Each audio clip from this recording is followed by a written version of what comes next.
खून से लथपथ हिजबुल्ला, इजराइल ने घुसकर मारा।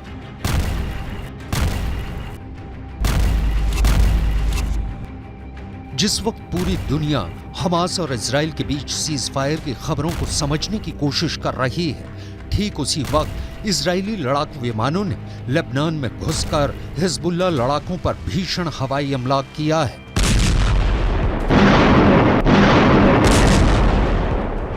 से 25 लड़ाकू विमानों ने हिजबुल्ला के उन ठिकानों पर सटीक हमला किया है जहां से पिछले 24 घंटे में उत्तरी इजराइल पर हमले हो रहे थे। 1.5 महीने से ज्यादा की जंग में भले ही गाजा पट्टी को इजरायली सेना ने रौंद दिया हो, लेकिन हमास का मरते दम तक साथ देने की कसम खाने वाले हिजबुल्ला ने हूथी विद्रोहियों के साथ मिलकर इजराइल को तबाह करने का ऐलान कर दिया है। लेकिन वहीं दूसरी तरफ इजराइल की स्पेशल फोर्स और घातक हवाई लड़ाकों ने लेबनान बॉर्डर पर हिजबुल्ला की रीढ़ तोड़ना शुरू कर दी है। अब आप ये जान लीजिए कि पिछले 24 घंटे में इजरायली वायुसेना ने हिजबुल्ला लड़ाकों को कितना नुकसान पहुंचाया है।